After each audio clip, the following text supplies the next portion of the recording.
Ternyata undang-undang itu melindungi nasabah yang gagal bayar. Makanya nggak heran banyak yang bilang kalau galbay pinjol itu nggak usah takut karena kalian dilindungi oleh undang-undang resmi ya, bukan abal-abal. POJK pun bahkan melindungi kalian. Yuk kita akan bahas di video kali ini. Oke.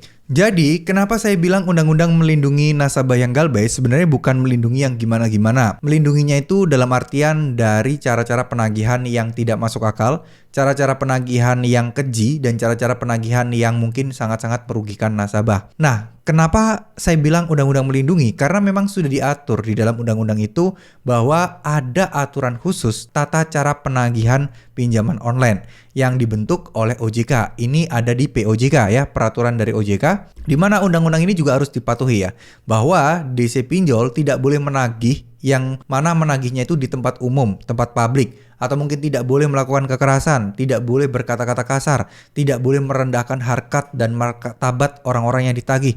Itu semuanya sudah diatur. Dan bahkan OJK pun juga menyampaikan kalau pinjol atau DC-DC pinjol yang datang, itu mereka semua harus segera menunjukkan, harus bisa menunjukkan identitas, sertifikat pinjol, dan lain sebagainya. Peraturan-peraturan rumit seperti ini ditujukan adalah untuk kepentingan masyarakat, di mana ya biar DC pinjol ini nggak seenaknya nih ya, tidak seenaknya melakukan penagihan-penagihan yang mungkin sangat-sangat menyakiti masyarakat.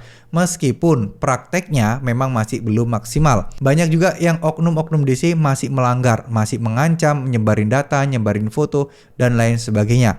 Tapi ketika kalian sudah merasa bahwa teman-teman sudah dilindungi oleh undang-undang, coba deh teman-teman cari aja di Google kalau nggak percaya ya.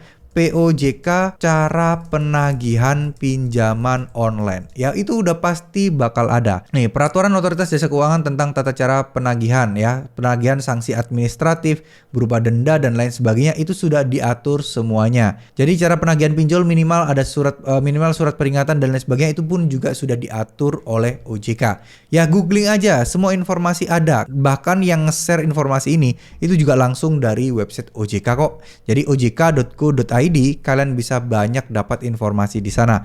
Kalian juga bisa melaporkan kejadian-kejadian atau melaporkan tindakan-tindakan pinjol yang mungkin ya menurut kalian ini nggak wajar lah. Karena kebanyakan orang-orang itu pada males ngelapornya. Mereka merasa cuma ngeluh aja. Wah ini nggak bener nih DC-nya nih, waduh gimana ya. Tapi mereka nggak mau melapor ke OJK. Dan hal ini yang menyebabkan OJK pun juga akan kekurangan informasi terkait kecurangan atau mungkin ulah oknum-oknum DC pinjol. Jadi biar OJK bisa menanggulangi gitu ya.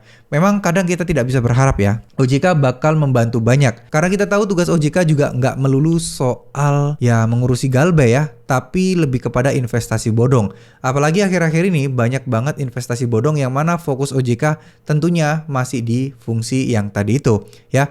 Fungsi bukan asuransi ya, fungsi investasi bodong yang mana banyak penipuan di sana. Kalau pinjol kan OJK udah jelas, nggak usah dibayar dulu juga nggak apa-apa. Apalagi pinjol ilegal ya. Jadi sebenarnya pinjol tetap ya urusannya cuma perdata aja. Jadi teman-teman nggak usah berpikir yang gimana-gimana. Saya yakin teman-teman sekarang mungkin banyak juga yang merasa overthinking dan merasa kebingungan harus bagaimana. Yakinlah bahwa semuanya akan baik-baik saja. Insya Allah kedepannya insya Allah akan baik-baik aja. Tugas teman-teman sekarang adalah memperbanyak doa, memperbanyak kegiatan atau usaha yang bisa berpotensi menghasilkan uang, karena siapa tahu dari situlah rezeki kalian dilimpahkan, siapa tahu dari situlah kalian bisa membayar hutang-hutang pinjol kalian seperti ini ya. Jadi nggak ada utang-utang lagi, rezeki kalian akan melimpah. Amin amin ya rabbal alamin. Terima kasih, semoga ini bisa bermanfaat. Wassalamualaikum warahmatullahi wabarakatuh.